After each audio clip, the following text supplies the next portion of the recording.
Why, hello. I'm Natalie Zett, and welcome to Flower in the River. Flower in the River is a podcast about a book I wrote of the same name. And that book is about the Eastland disaster that took place in 1915 in Chicago, and how that long ago tragedy affected my family for generations. I'll talk about writing and family history and what to do when the supernatural comes into your life when you're innocently doing a family history research project. Come on and let's have some fun with this. Welcome to episode 37 of Flower in the River podcast. And as promised, I'm going to introduce you to another survivor of the Eastland disaster who has a very different story than the one I shared last week. I'd been joking for quite a while that I'd love to be able to interview people who survived and, even perished on the Eastland. But to do that, I would need to conduct a weekly seance. And alas, although many of my relatives did make part of their livings fortune-telling and communicating with the departed and this sort of thing, I didn't get much of that gift. But I'm pretty good at researching obscure documents and even better at picking up on the still small voice that seems to lead me around that capsized hull of a ship and pull stories from it. I will have a lot of stories for you each week, at least for a while. That maybe is the next best thing to a seance, right? But I do need to get back into Chapter 6. And Chapter 6 is Sketching an Unlived Life because it's dovetailing into some of the stories I've been sharing with you. And this is the part of a very long chapter where the main character, Zara Vrabel, is on her way to Bethania Cemetery, and she's learning at least to listen to the dead, if not talk to them. And here's the chapter excerpt.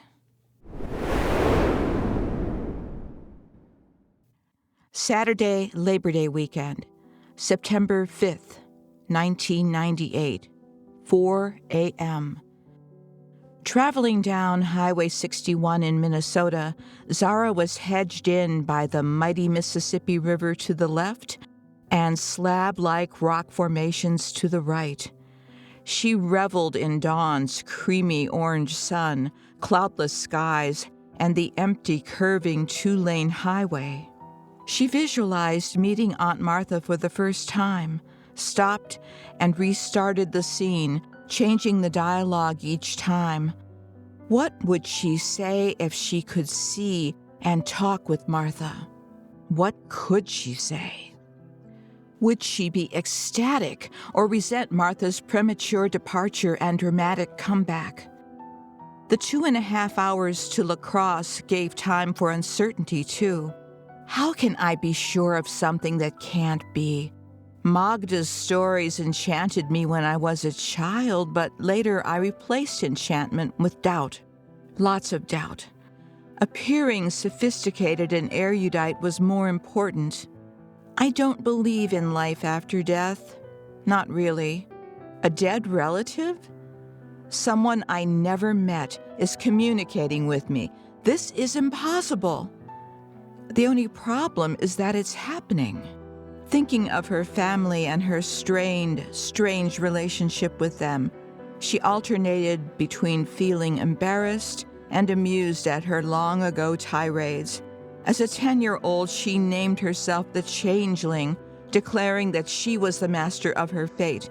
Those proclamations were born in the heart of a sensitive child who wondered why certain family members seemed to hate her. While no longer a child, she was still susceptible to rejection. Zara longed for her 20-year-old self. In the early 70s, that girl boarded a bus bound for communal living in an inner-city Detroit alternative religious community. Oh, the 70s. She valued calling over calculating risk then. She loved that kid. Where'd you go, kid? Are you in there somewhere? The alternative religious community offered quite a package deal. If you joined, they promised to cure your flaws, give you meaning, and discern God's will since you were incapable of doing that on your own. In addition, the all-male leadership offered many young women members various unconventional therapeutic methods to heal them. What did they need healing from? She never knew. Zara shuddered and kiboshed those thoughts before they gained a foothold. Although she never fell for the grift, she helplessly watched other young women starve themselves to please the central leader, and the quote-unquote chosen ones would enter into a special relationship with this guy and his minions. Zara was immune to lecherous and lascivious males, thinking of them as pesky insects needing squashing. But when she wasn't looking, she ran headlong into her true self. 4 years there could not inoculate herself against who she was. Then, despite her genuine efforts to resist the flesh, she met a woman, a married woman, and that was a royal bloody mess, culminating in a witch hunt. Other community leaders, most of whom were carrying on extramarital heterosexual relationships, threw Zara and this woman into a circle each morning and cast out demons. It was brutal. Zara countered by lambasting the elders, reciting a detailed litany of each one's various transgressions. She'd been tracking their BS in her hidden notebook for a while. After that, the self-anointed ones backed down and offered Zara her heart's desire. For the first time, she witnessed the blatant, unadulterated hypocrisy and sadism of good religious folk. The experience was a death blow to her faith. She walked away and returned to her family in Ohio. The married woman returned to her husband in England, blamed Zara for everything, and vanished forever from the stage of Zara's life, leaving her shattered and heartbroken. She was just 22. Zara seldom let her guard down afterward. In her late 20s, she embraced the rebel role. The years of distancing herself formed a chasm between her and the rest of the world. Could she ever trust anyone? Although she did not lack friends like Ellie or lovers, something was missing. And now she desperately needed a particular someone in her family. "If you could have been there when I was a kid, you could have helped me," she shouted, hoping Martha would awaken from her eternal slumber. Driving around the bend at Lake Pepin, Zara noticed a few boats on the water, getting in some early morning sailing and water skiing, and she suddenly ached for mindless fun. Regardless of the weekend's outcome, Zara would end up with a complete story, an exceptional tale of a young woman, a part of her family, a part of her, who lived briefly and then perished violently. End of passage. Now, I want to turn the spotlight on another survivor of the Eastland disaster. But as I've been thinking about that, I really want to steer clear of calling this a long-lost story. I've been doing these stories, these character sketches for quite a while. Actually, early on in my writing career, that's a lot of what I did. And I have come to the conclusion that these types of stories aren't tucked away in forgotten corners. They're very much present, waiting to be discovered. It's not these people who are lost to time. It's us. We need to find our way back to them. I know that's a lofty goal, but hear me out. You have to go to the right places, which means you have to go to a lot of the wrong places first.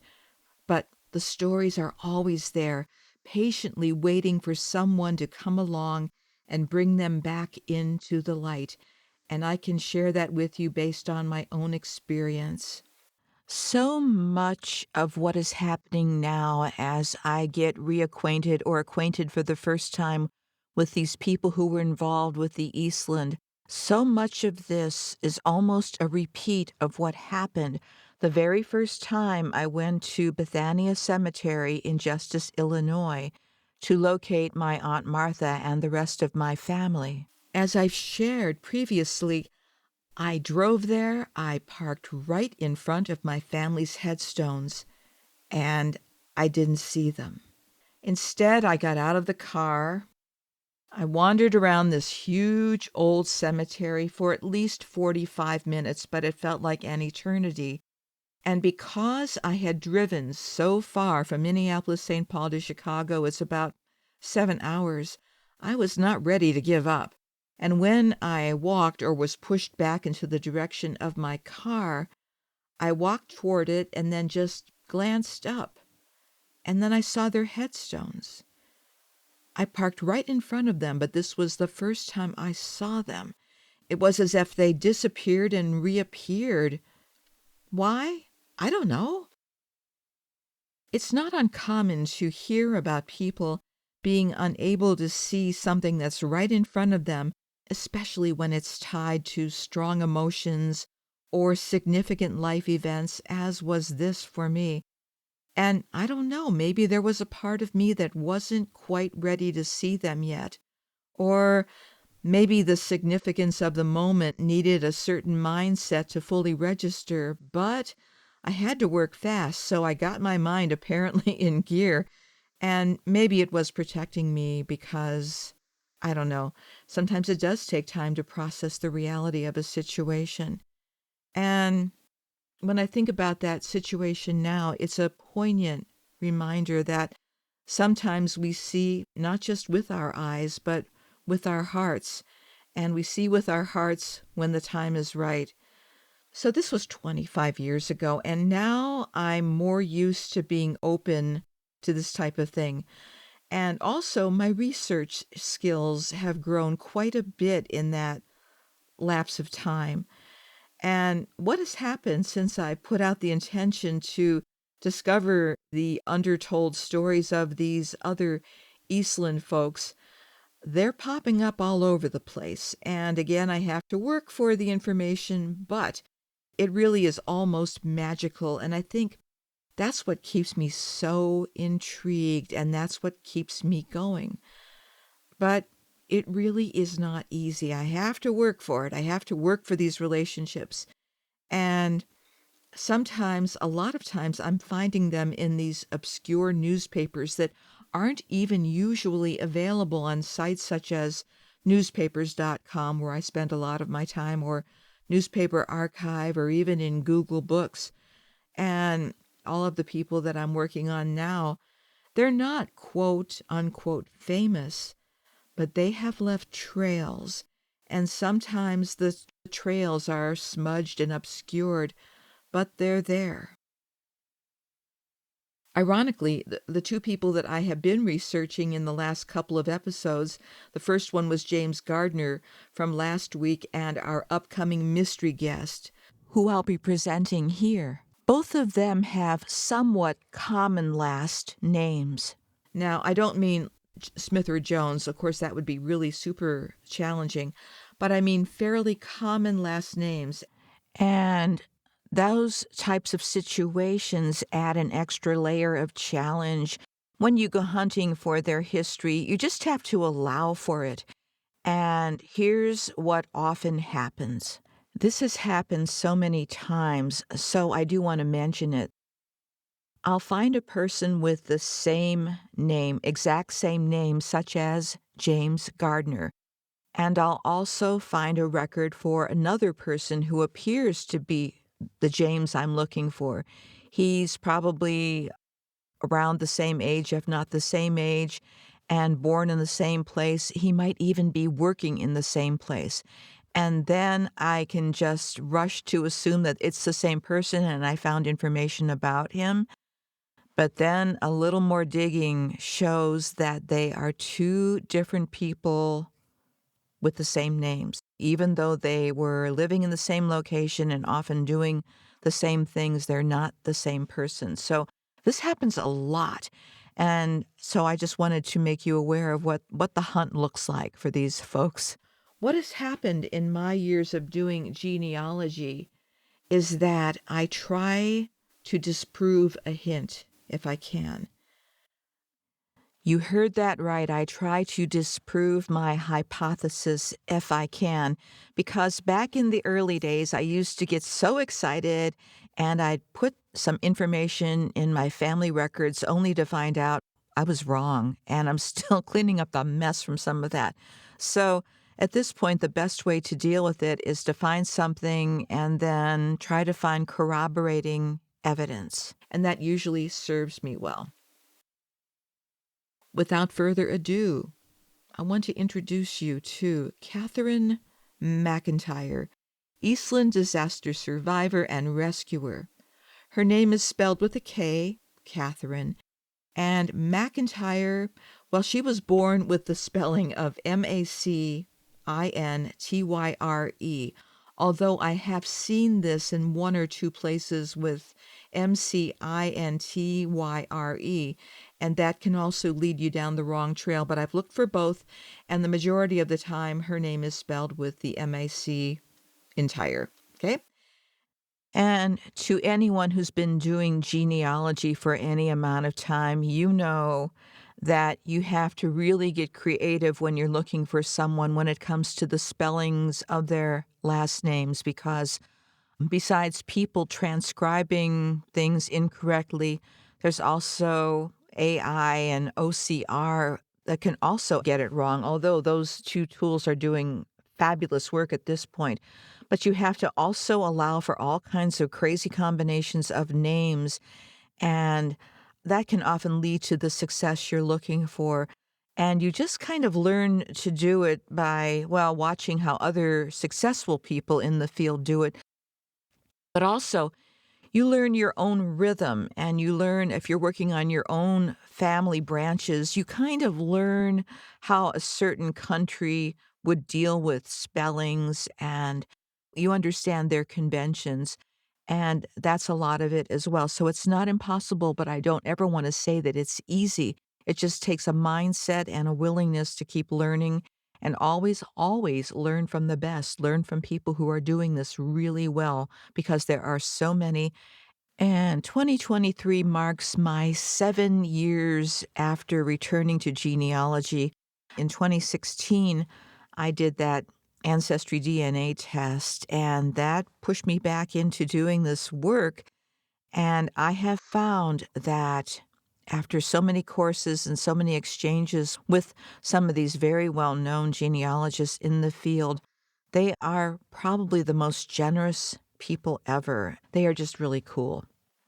So there's a bit of an insight into the under the hood look, or what the journey to discovering someone from the past looks like. So let's get going on Katherine MacIntyre.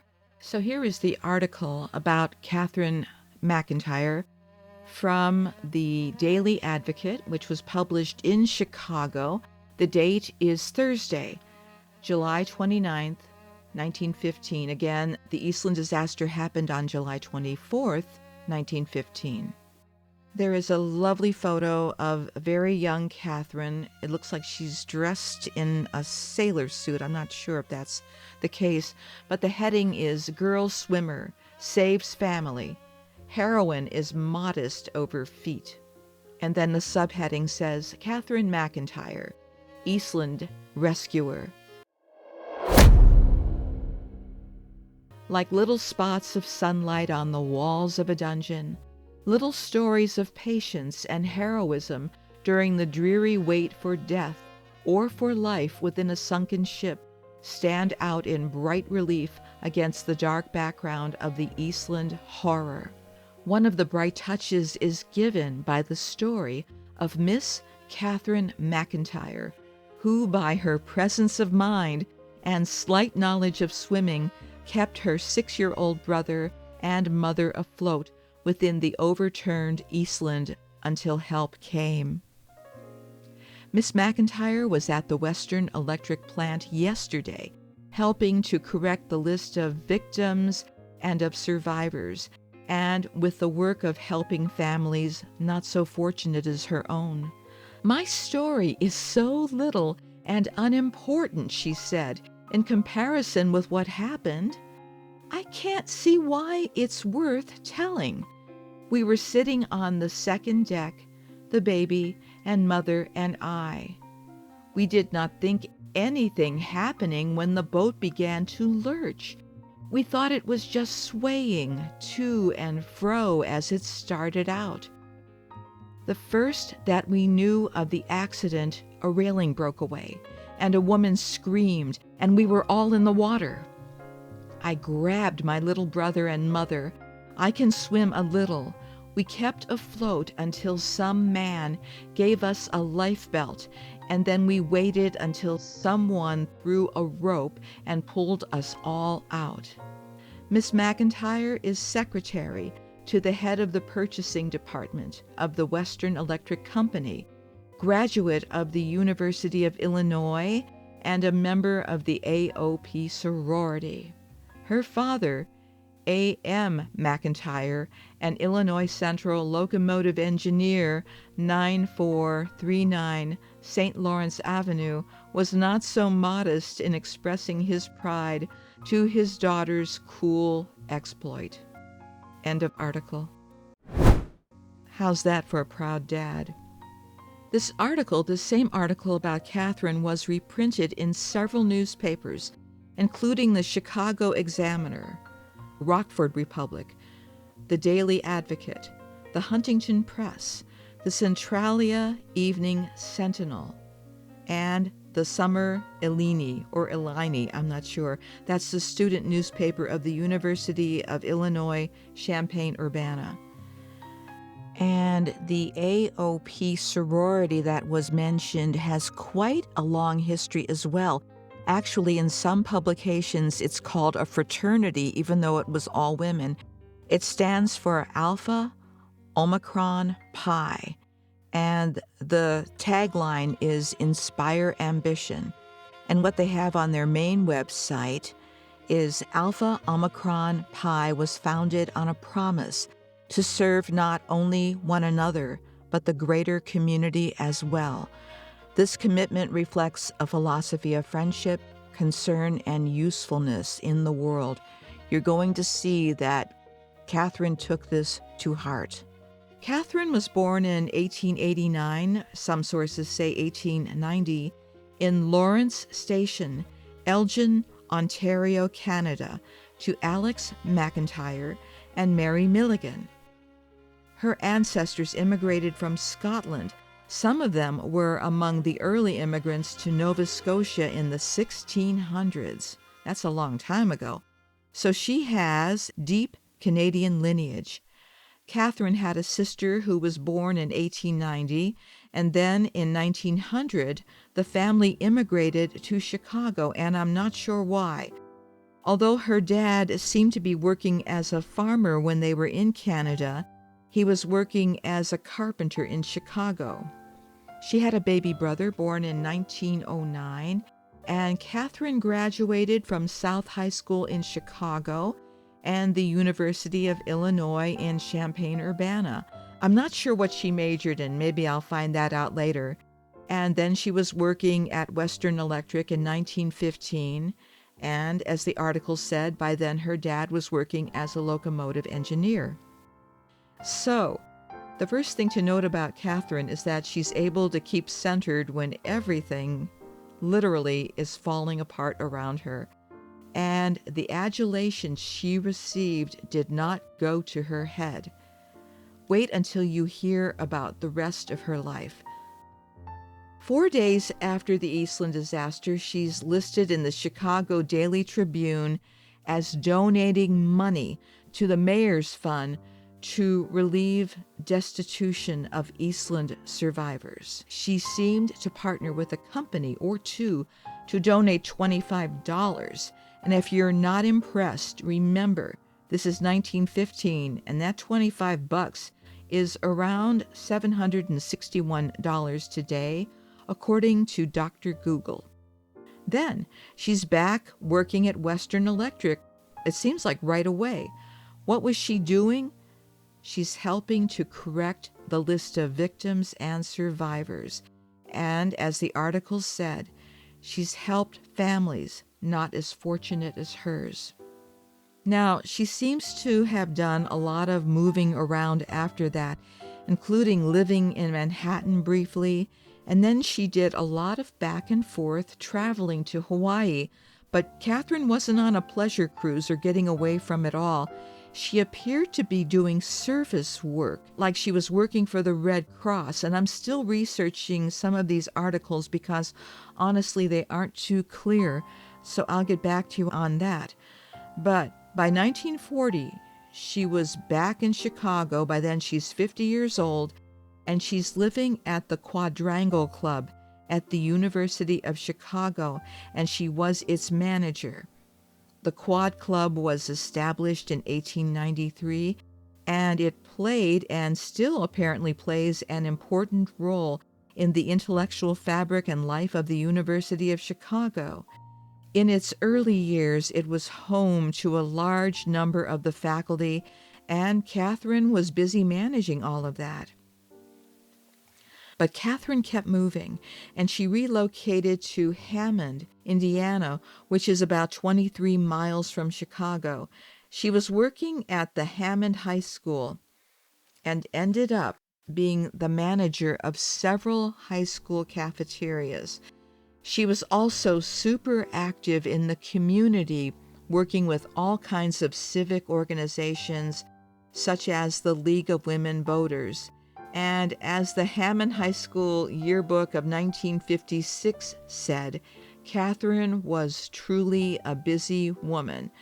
At some point, she moved from Hammond to Franklin, Indiana, and she was living in a long-term care facility called the Methodist Home.